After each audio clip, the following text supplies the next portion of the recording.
Hey folks, Chuck here with Hillbilly Half Acre Homestead again. Been a little while since we've been out to the Rabbitry, or well, we're out here 2 or 3 times a day or more, but it's been a while since we brought you with us, and we thought we'd give you a little update. Velveteen, you remember she had babies. She's enjoying a little break right now, but she has been building a nest. She is actually due to have babies today. Just going by the 31 days, it could be tomorrow, it could be sometime tonight. We've got some stormy weather coming in, and for some reason, a lot of times that seems to make one of animals that are close to time that usually makes them want to give birth. So we'll see. Of course, you remember Eve, Jesse. They're taking a break. It's a little hot out here, but it is. They are enjoying this a lot better than they would if they were out in the sunlight. I was up at our other place yesterday, something like that, and I found a furnace blower with a motor on it. I'm gonna try to see if I can get that set up out here, and get it set up over here far enough away or something to where it's not putting too much air on them.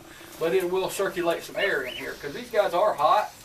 I mean, they're not dangerously overheating or anything like that. But remember Mary? If you remember Mary, she had one baby the last time.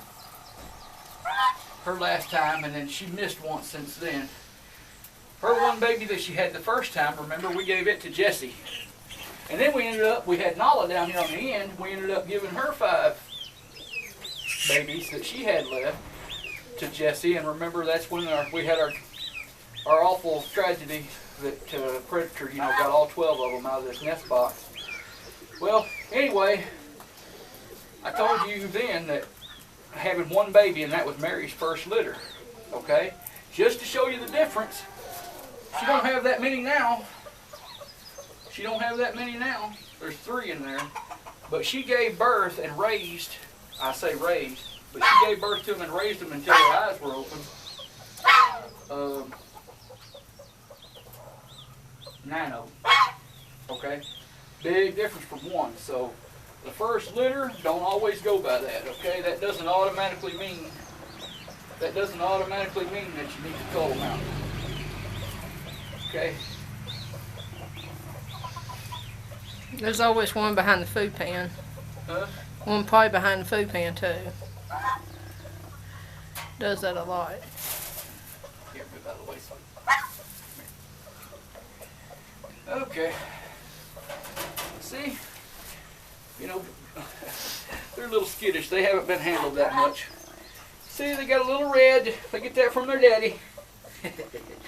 Oh, settle down. Settle down there, little buddy. These guys are right at a month old. They are due to be weaned. But we ran into a little problem that we hadn't anticipated. We weaned off a couple of litters, and where are you going? We weaned off a couple of litters, and we've had the same problem with Mary. Okay, they say we live and learn. Well, it's sometimes there's just no cure for stupidity. But in all honesty, I just didn't know this. Okay, we had ran out of alfalfa hay. Our supplier had ran out of alfalfa hay, and we'd had so much rain this spring that, earlier part of June, they finally got their first cutting of alfalfa. Okay, they should have already cut and baled 2 cuttings already. That's how much the rain and the weather had set them back this year. Okay, so what happened? We told them as soon as they get alfalfa, we need some. Well, that's what we did. They baled alfalfa, and they brought me about, 5 bales. But here's the thing. It was fresh. It wasn't dry. It was too rich. Okay, and we started feeding it. We pulled off the pellets and started them back on the alfalfa. It's one problem. It was green. It's too rich for the babies. Okay, and I believe it was giving them diarrhea. dysentery, scours, however you choose to call it, whatever you choose to call it in your part of the world. And we lost an entire litter that we weaned that belonged to Eve. We lost her entire litter. Now the older rabbits, we've still got some that I haven't butchered yet that were from Velveteen's litter from back in March. Okay, they weren't affected by it. They were old enough, but these youngsters, especially when they're just coming off of milk, their stomachs are a little sensitive. Okay, just to throw that out there so that you know. They brought it to us. You know, before when we started, we had alfalfa hay. It had been baled and it had had time to dry. Okay, I think they wanted this out of the field so bad before it got mowed, or before it got rained on again, or rained on after it was cut, that they baled it all. You know, it was just, I don't think it dried at all. And that may be the way they do it now. I thought when they baled hay, I thought they cut it, kind of raked it up into windrows or something, or let it lay and dry for a little bit, and then a day or two later, or more, bale it up. But if they don't do that, that's not what these people did. They wanted to get it out before it got rained on, because I guess they didn't want to lose what they were able to cut.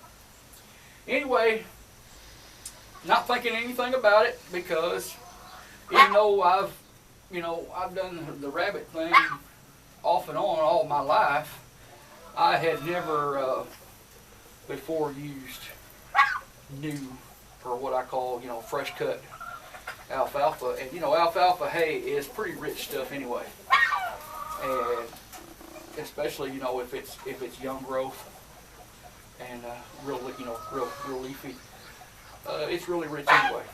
So out of 9, we've got 3 babies left for Mary, but we're putting them back on pellets. And really, what we should have done, we should have we should have stayed with what we're going to do now. What we're going to do now is we're going to give them a ration of pellets in the morning, and we're still going to give them all the alfalfa they choose to eat. The difference is the pellets being a dried pellet in pellet form, it will counteract with the green of the hay, and it'll help keep everything kosher, hopefully. But these guys are ready to be weaned. I've got to get a place to put them. Who we got down here? This is Salt. That's Salt. Salt, bless her heart, she just missed. We thought she was going to give us a pretty little. She's a Netherland dwarf, and we thought she was going to give us a litter of babies. And since I didn't have the drop-down nest boxes made for the rabbit cages outside the building here, we moved her in here.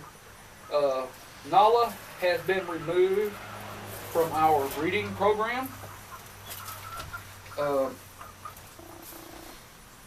Twice. She was, let's say she's not a good mama, okay? And we'll leave it at that. And when you have a doe that is not a good mama, that can be genetic. I'm not saying it is, I'm not saying it isn't. I don't want to take a chance with it. I'm removing that rabbit from my program, and I don't want any of her babies, because I don't want to continue having her produce babies that are only going to die before they get their eyes open. And I for sure don't want to raise any of her babies and somehow them get integrated into a further breeding program, because you're just carrying on something that could be genetic instead of weeding it out. So Nala's outside. She's been removed from the breeding program, and if anyone is in the northeast Arkansas area, she's not good for breeding. If anyone would like to be interested in purchasing her for a pet, contact me, hillbillyhomestead@outlook.com, and I would make somebody a really good price on her. But understand, you don't want to use it for breeding, okay? And I don't tell anybody. A lot of these rabbits come out of good stock. They're good for breeding. That rabbit was new to me. I took a chance on her. She's gone, okay? It's that simple. If somebody's interested in having a grown lion-head cross doe as a pet, she'd be perfect. If not, she could end up being dumplings. And anyway, that's just the way that goes around here. I mean, you pull your weight or you got to go. Anyway, that's what's happening in here. And we'll take you around and show you outside what we've got going on out here with some of the babies. Okay, so we'll pause the camera, I guess, and we'll get back with you, or we may make a second video. Anyway, we'll get back with you.